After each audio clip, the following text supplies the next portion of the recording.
Pemahaman bahasa Arab ketika salah mengambil makna dari kamus besar, as-saif misalnya pedang. Kemudian kalau pedangnya ditambah kalimat apa beda arti. Nah sekarang doroba memukul, sehingga begini maksud saya. Ada ketika orang mengambil makna dari kamus salah menempatkan, maka dalam amalannya sudah pasti salah, keliru. Tayamum itu bahasanya masaha, mengusap. Jadi bukan dikumur ya, karena nggak ada kumur-kumur. Tidak juga dihisap ke hidung, bahaya. Dia mengusap wajah, mengusap tangan. Nah, tetapi mengusap di dalam bab tayamum kalimatnya bukan bimas hata ini, tetapi bidur bata ini, dengan dua usapan, tetapi kalau dimanai pukulan, maka orang ada yang kemudian menepuk-nepuk. Kenapa? Karena doroba kan menepuk, memukul. Itu salah dalam ngambil makna kamus bahasa Arab. Di amalannya sudah pasti keliru. Ila hadratin Nabi Muhammad sallallahu alaihi wasallam. Al-Fatihah. A'udzu billahi minasyaitonir rajim. Bismillahirrahmanirrahim. Faslun alladzi. Assalamualaikum warahmatullahi wabarakatuh.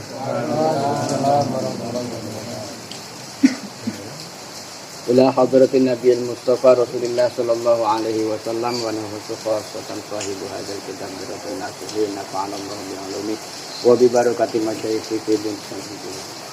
Amin. Wabillahi lahumul Fatihah. A'udzu billahi minasyaitonir rajim. Bismillahirrahmanirrahim. Alhamdulillahi rabbil alamin arrahmanir rahim.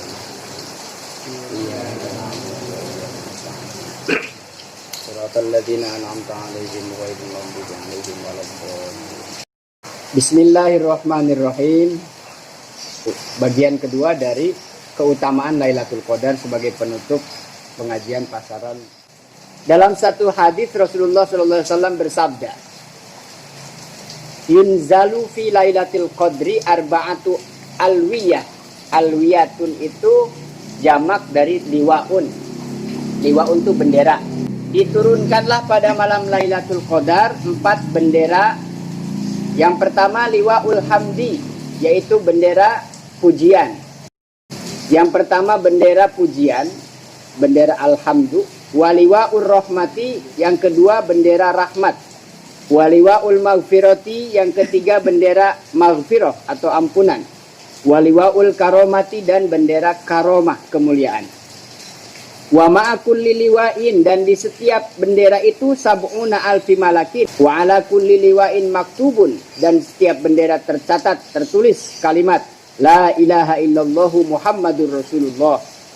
Qala alaihi salatu wassalamu man qala fitilkal lailati salasa marratin.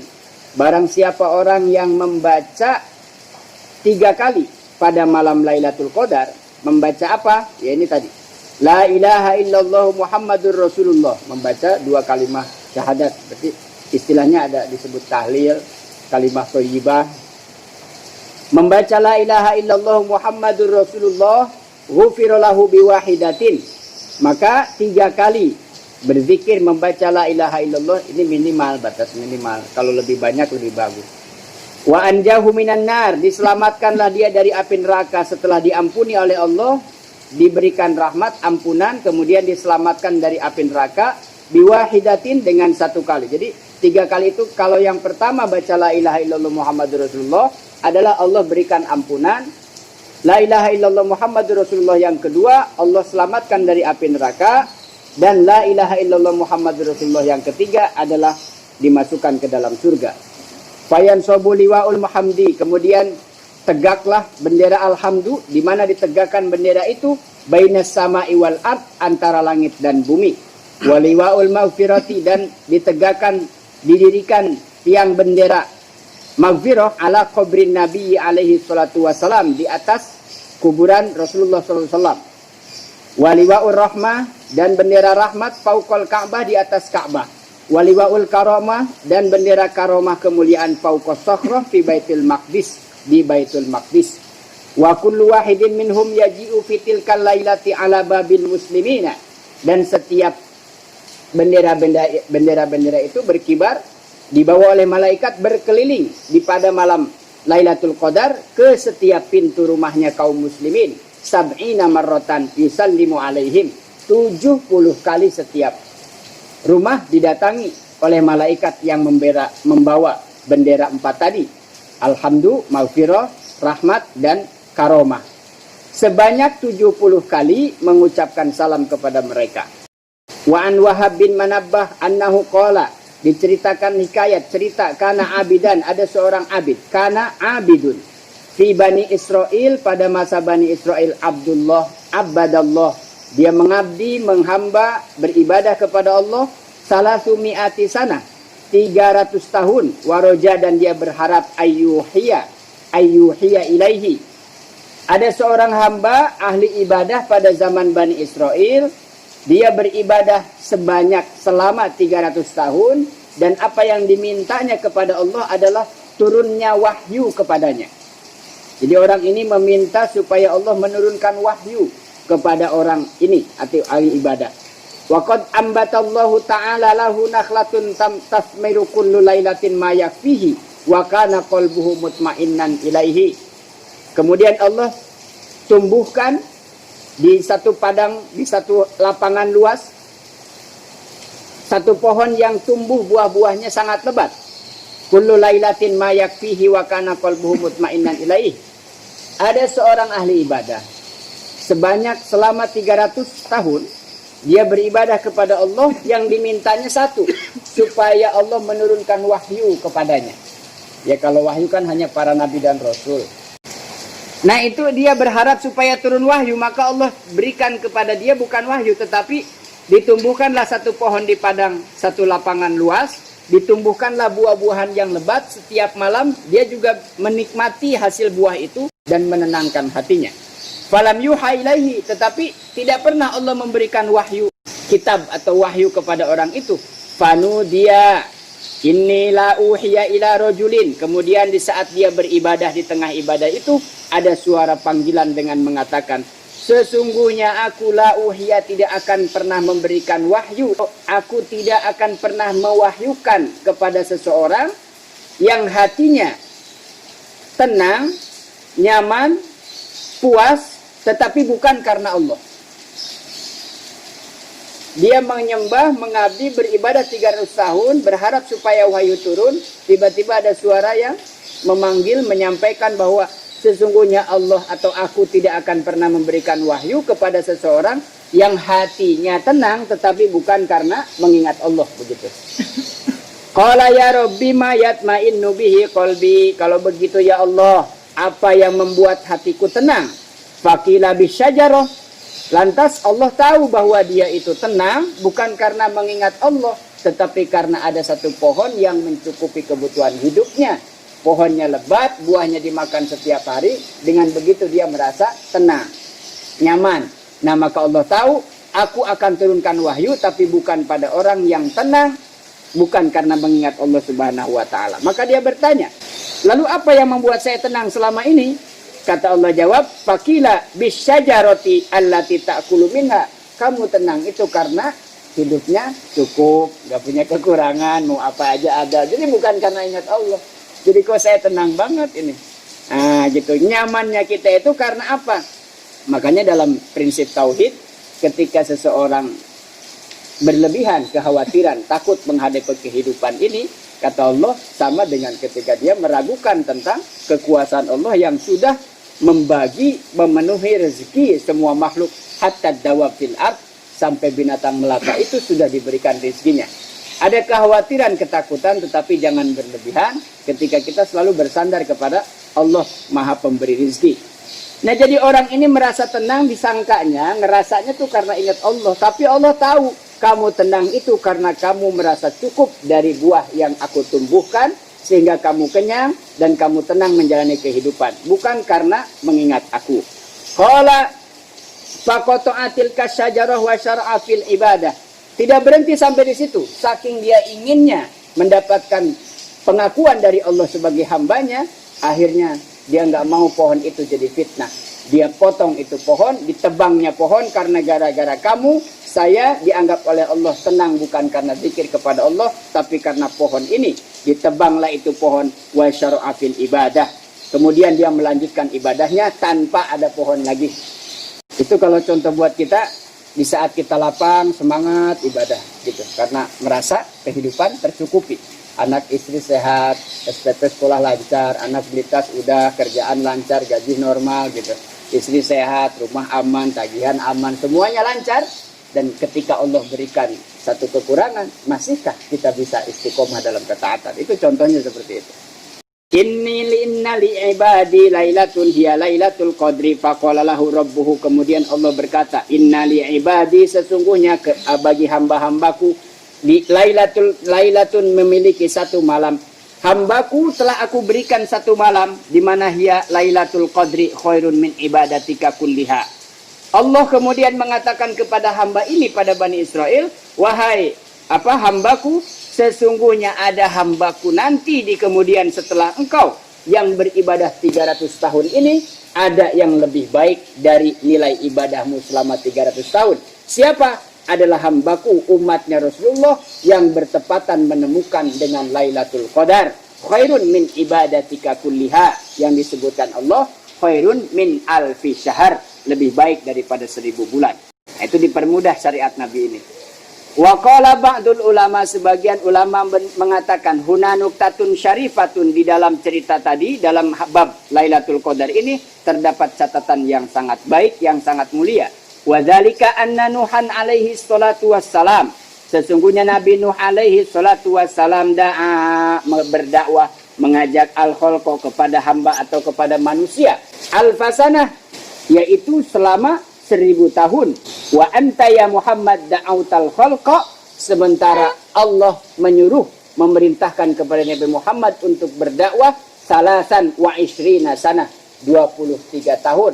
Rasulullah menyampaikan syariat agama Islam, membawa perintah dari Allah, wahyu Al-Quran, menyebarkan di Makkah ke Madinah, kemudian sampailah ke kita hari ini hanya dalam kurun waktu 23 tahun saja. Wa anta khairun min Nuhi alaihi salatu wassalam, kata Allah dikatakan bahwa engkau lebih utama, lebih baik daripada Nuh alaihi salatu wassalam. Wa muddatukal qalilah, waktumu yang sangat singkat, khairun min muddati Nuhin alaihi salatu wassalam, adalah lebih baik daripada waktu yang diberikan kepada Nabi Nuh alaihi salam. Maka dalam permohonan doa kita kepada Allah minta umur panjang, jangan berhenti sampai umur yang panjang. Ulang tahun anak kita, selamat ulang tahun, panjang umurnya, panjang umurnya. Nggak berhenti sampai di situ, panjang umur dan manfaat. Sebab ada yang orang kemudian panjang umur cuman bikin ribet orang. Kalau bahasa Kiai saya, ngebok-ngeboki bumi baik, menuhin jagat raya aja, kamu mati aja udah. Ngapain minta umur yang panjang kalau tidak manfaat? Nah, itu maksudnya. Jadi motivasi umur yang panjang hendaknya diikuti dengan amalan yang soleh. Kan sia-sia juga umur panjang tetapi tidak soleh. Wadhalika, kemudian watawabi'u kali aksarun min tawabi'i Nuhin alaihi salatu wassalam, dan orang-orang yang mengikutimu Muhammad lebih banyak daripada orang-orang pengikut Nabi Nuh alaihi salam. Fakada ad-doribu bisayf alfi syahrin, begitu juga perumpamaan orang yang ikut berperang. Ad-dorib itu orang yang ikut berperang, bisayfi alfi syahr wal qaim alfi syahr. Kalau dari kalimat dasar katanya, kata dasar dorib itu doroba, memukul. Tapi kalau doroba bisaif artinya memedang itu apa? Memukul dengan pedang berarti menghunus pedang, memenggal di dalam perang, menebas. Nah itu. Jadi doroba memukul, tapi kalau dengan alat namanya menebas. Dengan pisau namanya ad-dorib, menusuk. Tapi kalimatnya sama, doroba, memukul. Nah maka pemahaman bahasa Arab ketika salah mengambil makna dari kamus besar, as-saif misalnya pedang. Kemudian kalau pedangnya ditambah kalimat apa, beda arti. Nah sekarang doroba memukul, sehingga begini maksud saya. Ada ketika orang mengambil makna dari kamus salah menempatkan, maka dalam amalannya sudah pasti salah, keliru. Misalnya dalam bab tayamum dah gitu yang sering terjadi. Tayamum itu bahasanya masaha, mengusap. Jadi bukan dikumur ya, karena nggak ada kumur-kumur. Tidak juga dihisap ke hidung, bahaya. Dia mengusap ke wajah, mengusap tangan. Nah, tetapi mengusap di dalam bab tayamum kalimatnya bukan bimas hata ini, tetapi bidor bata ini. dengan 2 usapan, tetapi kalau dimanai pukulan, maka orang ada yang kemudian menepuk-nepuk. Kenapa? Karena doroba kan menepuk, memukul. Itu salah dalam mengambil makna kamus bahasa Arab. Di amalannya sudah pasti keliru.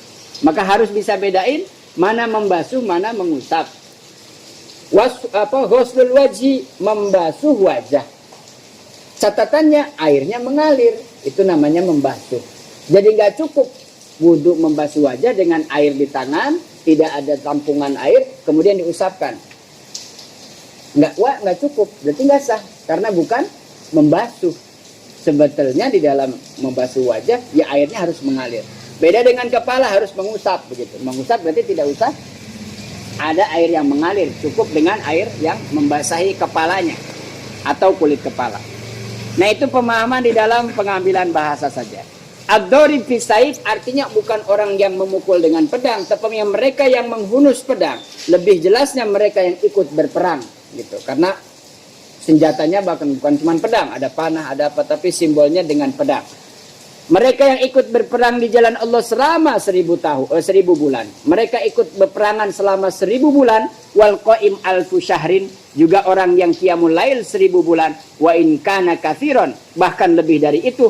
Fa sholatur rak'ataini min ummatika, cukup sebanding dengan kalau ada umatmu Muhammad, sholat 2 rakaat saja, tidak harus berbulan-bulan, tidak bermalam-malam, tidak berjam-jam. Cukup 15 menit lah standarnya. Kalau yang ngebut 10 menit, 7 menit. Yang agak lama setengah jam. Misalnya ada yang satu suratnya panjang.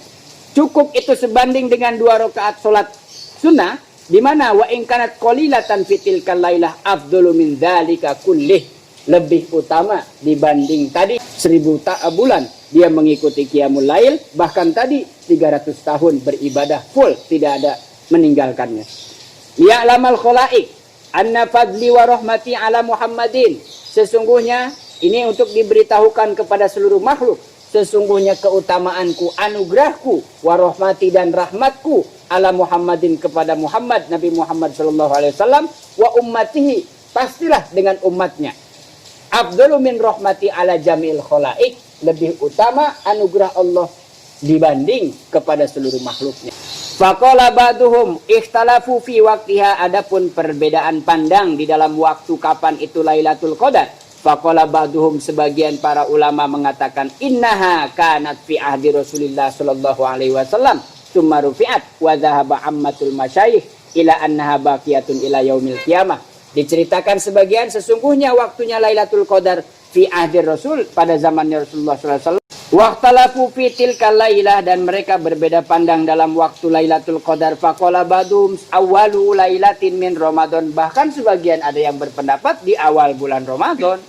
Maka ketika banyak pendapat gini, mana yang rojih, yang banyak dipegang oleh kebanyakan ulama, maka itu kemudian menjadi pegangan kita kaum muslimin atau kebanyakan orang-orang menanti-nanti malam Lailatul Qadar. Syaratnya ya puasa dan tarawih gitu. Jadi nggak bisa juga, nggak adil dong, nggak tarawih nggak puasa terus malam Lailatul Qadarnya dapat gitu. Tiba-tiba semalam itu doang kita kalah gitu ya. Om Zakir bagian nuntut nanti. Syaratnya itu puasa dan tarawih. Nah, kemudian sebagian mengatakan awal Ramadan. Wa qala ba'dhum lailata sab'ata asyar. Sebagian mengatakan juga pada 17. Sab'atun 7, asyar 10. 17 Ramadan. Wa qalal aktsar, tapi yang lebih banyak daripada pendapat yang tadi, fil ashril akhir min Ramadan. Fil ushril akhir. 10 akhir Ramadan itu populer. Kenapa di mana-mana selalu menganjurkan 10 terakhir? Itu yang paling banyak pendapatnya. Sehingga itu yang dipakai gitu. Bukan berarti nggak ada yang berpendapat lain. Ada bahkan di awal Ramadan. Itu pas lagi semangatnya puasa, dapat Lailatul Qadar selesai sudah. Nah, tapi itu tidak rojih. Yang ini yang digunakan kebanyakan kita.